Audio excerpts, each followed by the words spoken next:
Memahami tanda-tanda akhir zaman. Mari kita membuka terlebih dahulu di dalam Injil Matius pasal 16 ayat 3b. Rupa langit kamu tahu membedakannya, tetapi tanda-tanda zaman tidak. Jadi jelas sekali bahwa Tuhan Yesus mau kita, gereja Tuhan, anak-anaknya, untuk memahami, untuk mengerti tanda-tanda zaman. Jelas. Jadi jangan sampai kita sebagai orang percaya, kita tidak mengerti. Sebab itu kalau saudara lihat di dalam kitab Injil, ada 3 Injil yang memuat tentang tanda-tanda ini. Yaitu Injil Matius, Markus, dan Lukas. Jadi 3 Injil memuat. Jadi supaya kalau kita baca itu diulang-ulang. Nanti saudara baca Markus ketemu lagi, baca Lukas ketemu lagi. Diulang-ulang supaya kita mengerti. Mengapa kita harus mengerti? Minimal ada 2 hal yang penting mengapa kita harus mengerti. Yang pertama yaitu supaya kita tidak gelisah, supaya kita tidak panik menghadapi apa yang terjadi pada zaman ini. Karena semua itu memang itu harus terjadi. Memang tanda-tanda yang Tuhan katakan dan pasti terjadi dan harus terjadi. Jadi kita tidak usah panik, tidak usah gelisah. Dan yang kedua tentu supaya kita siap. Tuhan Yesus berkata kalau tanda-tanda ini muncul kamu harus siap berarti. Jadi kita harus siap. Yakobus berkata bahwa hakim sudah berdiri di ambang pintu. Jadi kita harus siap. Sudah tahu ya, kalau ada pejabat yang mau lewat tentu ada bunyi sirine dulu. Nah, dan demikian kita siap. Waduh, kita lihat ada pejabat lewat, kita segera minggir karena ada pejabat yang lewat. Nah, mari kita akan memahami tanda-tanda akhir zaman. Ada 6 plus 1 tanda-tanda akhir zaman. Ya, kok aneh? Kok enggak ditulis 7 aja? Mengapa saya tulis 6 plus 1? Karena yang 6 ini ada atau dimuat di dalam Matius, Markus, Lukas. Dan ada 1 yang dimuat di dalam kitab Lukas. Makanya 6 plus 1. 6 plus 1 itu 7, angka sempurna. Dan satu hal yang saya perhatikan, tanda-tanda ini berurutan. Jadi sequence-nya itu, urutannya itu sama. Baik di Injil Matius, di Injil Markus, di Injil Lukas. Nah, coba kita sekarang lihat. Tanda yang pertama, huruf P, adalah penyesatan. Coba kita baca.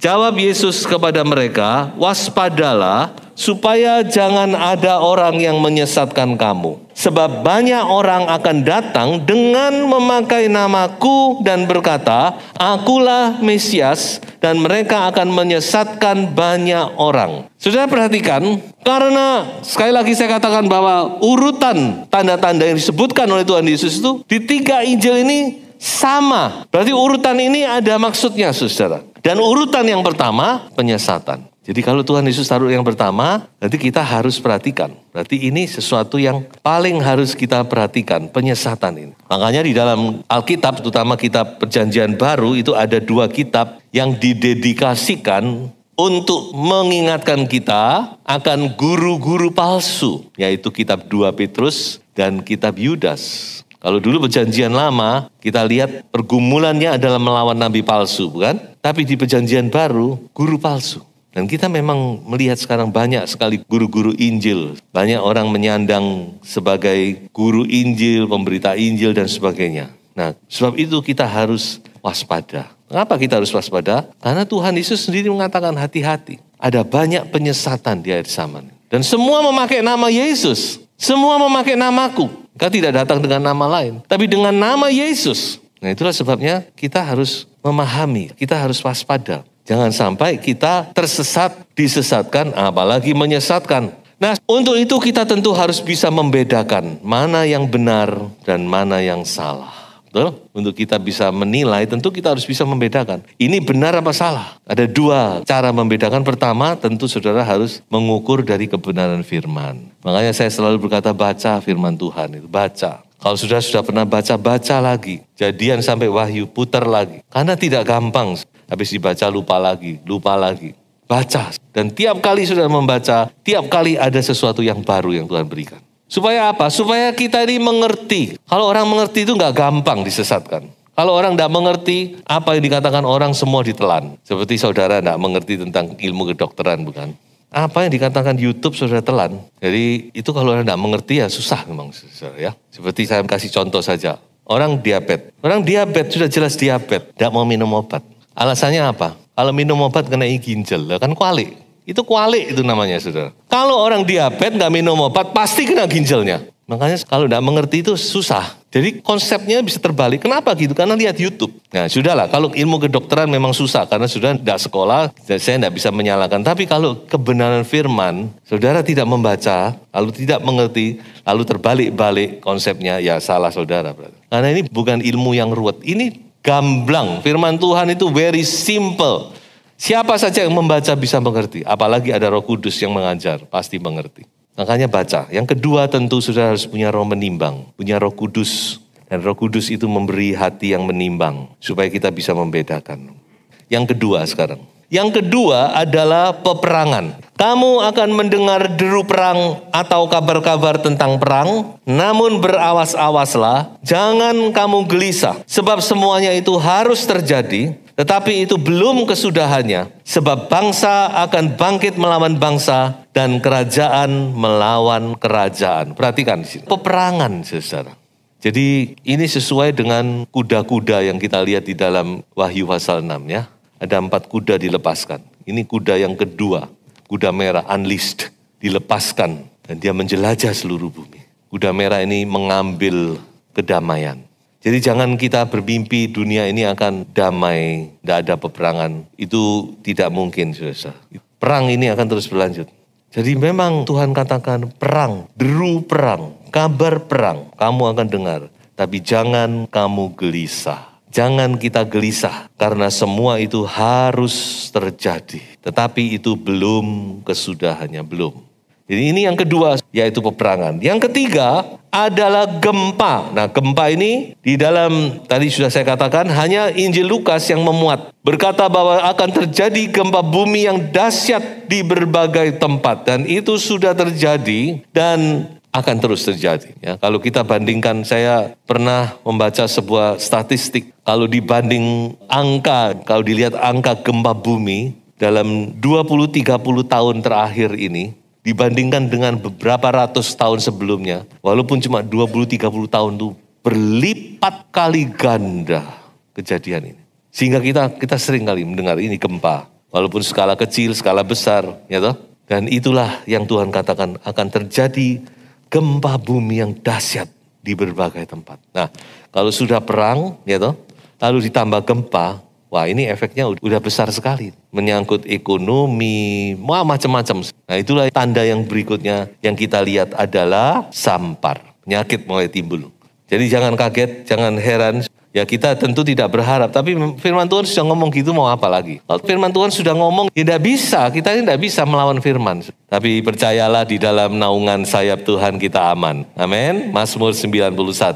Di dalam naungan, siapa yang berlindung dalam naungan sayap Tuhan? Walaupun penyakit sampar berjalan di dalam gelap, kita tetap dalam perlindungan Tuhan. Amin. Saya hanya menyampaikan supaya kita ini berjaga-jaga. Supaya kita melihat ini kita dengan mata kepala yang jernih. Kita mengerti, ya memang ini semua memang harus terjadi. Dan yang kelima adalah kelaparan. Krisis pangan. Dan itu memang sudah mulai, saudara. Sekarang ini dunia sudah masuk dalam krisis pangan. Tentu belum global ya, hanya beberapa tempat. Tapi itu sudah dikatakan krisis pangan. Peperangan yang terjadi itu sudah dampaknya sangat besar. Jadi saudara, ini yang sekarang terjadi dan akan terus terjadi. Kelaparan. Di mana-mana sekarang mulai menjerit. Saya lihat di negara superpower pun orang sudah mulai antri untuk mendapat sembako. Itu negara superpower. Kita sungguh bersyukur Tuhan cinta Indonesia ya. Karena banyak anak Tuhan di Indonesia. Banyak anak Tuhan yang setia, yang berdoa. Itu penting ya. Dan tanda-tanda yang 6, persekusi. Persekusi artinya aniaya, persecution. Jadi ini juga salah satu tanda. Kalau kita gabungkan dengan meterai, di Wahyu 6 ini meterai yang kelima. Susah. Kalau kelaparan tadi itu meterai yang ketiga. Kelaparan terjadi. Makanya dikatakan Wahyu, secupak gandum sedinar, 3 cupak jelai. Itu harga yang mahal, cuma sejumput. Nah ini, harga pangan akan naik. Jadi semua itu sudah dinubuatkan. Mari kita baca bersama-sama. Pada waktu itu kamu akan diserahkan supaya disiksa, dan kamu akan dibunuh dan akan dibenci oleh semua bangsa oleh karena namaku. Dan banyak orang akan murtad dan mereka akan saling menyerahkan dan saling membenci. Yang ini agak nggak enak. Ini terjadinya pada gereja Tuhan. Makanya Tuhan Yesus selalu berkata, jangan takut kepada orang yang bisa membunuh tubuh, tapi tidak bisa membunuh jiwa. Takutlah kepada Dia yang berkuasa membunuh tubuh, tapi juga berkuasa melemparkan jiwamu ke dalam api neraka. Saya tidak mengerti apa yang akan terjadi di depan. Tentu kita semua berharap everything will be okay. Tapi jangan berharap Ming Tian Hui Keng Hao. Tomorrow will be better. Itu tidak mungkin. Firman Tuhan tidak pernah berkata demikian. Terutama gereja Tuhan akan menghadapi persekusi. Dan persekusi yang paling dahsyat yaitu pada masa antikristus. Tetapi sekali lagi, jangan sampai kita menyangkal Yesus. Sekali Yesus, tetap Yesus. Karena semua itu kan ditentukan. Tuhan bilang, yang ditentukan di penjara, dibunuh. Semua itu sudah ditentukan oleh Tuhan. Kita tidak perlu gelisah, tidak perlu takut. Kalau tidak ditentukan, kita tidak akan menjumpai, tidak akan mengalami. Tapi kalau satu saat kita diberhadapkan, jangan menyangkal Yesus. Pegang Yesus. Pada masa antikristus itu saudara-saudara, dunia ini sudah tidak enak ditinggali. Itu firman Tuhan, coba saudara baca itu. Wahyu pasal 16 tentang cawan-cawan. Ketika cawan-cawan itu ditumpahkan di muka bumi, bumi ini sudah tidak enak ditinggali. Seperti Mesir pada masa bangsa Israel mau dilepaskan. Sudah penuh dengan kehancuran, tidak ada yang perlu lagi digandoli. Tidak ada, bahkan perekonomian akan hancur semuanya. Wahyu 17:18. Babel itu akan dihancurkan. Wahyu 17:18 itu, Wahyu 17 bicara tentang religious Babel. Dan Wahyu 18 bicara tentang economic Babel, social politik Babel. Jadi Babel itu gambaran dari sistem dunia ini, saudara. Semua akan runtuh. Tidak ada yang perlu digandoli lagi. Sebab itu kita harus menjadi anak Tuhan yang kuat. Jangan menjadi anak Tuhan yang superficial. Yang cuma di permukaan saja, cuma balutan saja. Tapi harus menjadi anak Tuhan yang mendalam. Ingat dengan perumpamaan Matius 13 tentang tanah. Tanah yang kedua, tanah yang tipis. Oh, ketika ditaburi benih, dia segera tumbuh. Sukacita, tapi tidak berakar. Sehingga ketika dikatakan ada panas matahari, aniaya datang. Akhirnya benih ini akan mati, akan terjadi kemurtatan. Dan akibat dari persecution ini adalah murtad. Tuhan sudah ngomong, banyak orang akan murtad. Karena tidak tahan, karena tidak mau bertahan. Karena ingin menyelamatkan nyawanya. Makanya Tuhan Yesus berkata, yang mau mengikut aku, jangan mengasihi nyawamu. Banyak orang kaget dan mengundurkan diri. Ya, sebenarnya tidak perlu kaget. Memang itulah komitmen penuh artinya. Dan yang terakhir adalah penginjilan global. Haleluya. Saya bersyukur karena tanda-tanda zaman ini ditutup dengan satu hal yang sangat positif dan sangat optimistik. Dikatakan bahwa akan terjadi penginjilan global. Banyak orang juga memakai istilah penuaian global. Jiwa-jiwa akan datang. Seperti yang dikatakan oleh Nabi Yesaya, bangsa akan berduyun-duyun datang mencari Tuhan. Naik ke gunung Tuhan untuk mencari Tuhan. Jadi ada dua ekstrim. Sementara ada orang-orang yang murtad. Tapi ada orang-orang baru yang penuh komitmen. Mereka yang mengerti kebenaran. Mereka yang sudah mencari kebenaran dan mereka menemukan kebenaran. Dan mereka berduyun-duyun datang. Berdesak-desakan untuk masuk kerajaan Allah. Seperti yang dinubuatkan oleh Tuhan Yesus. Orang akan berdesak-desakan. Mengapa berdesak-desakan? Karena pintunya sempit, jalannya sempit. Makanya untuk masuk harus berdesak-desakan, tapi tidak apa-apa. Haleluya. Kita sama-sama masuk kepada kerajaan Allah. Amin. Nah inilah saudara. Dan itu sudah mulai terlihat bukan? Kalau saudara perhatikan, tidak pernah ada waktu di mana Injil begitu diberitakan seperti masa-masa pandemi dan sesudahnya. Kita tidak pernah bukan? Ya sebelum pandemi ini tidak ada yang namanya streaming, live streaming, tidak ada. Ya ada 1-2 gereja-gereja besar aja. Tapi dengan adanya pandemi ini, semua live streaming. Gak peduli gereja besar, gereja kecil, semua. Dengan lain kata apa? Injil diberitakan dengan massal. Orang bisa mendengar sekarang tentang berita kebenaran ini. Di mana saja orang bisa mendengar. Penginjilan global. Semua akan mendengar Injil. Dan Injil kerajaan ini akan diberitakan di seluruh dunia. Menjadi kesaksian bagi semua bangsa. Sesudah itu barulah tiba kesudahannya. Jadi inilah saudara 7 tanda yang sedang digenapi oleh Tuhan. Sebab itu sekarang saya akan akhiri dengan sebuah hal, yaitu bagaimana kita mengantisipasi.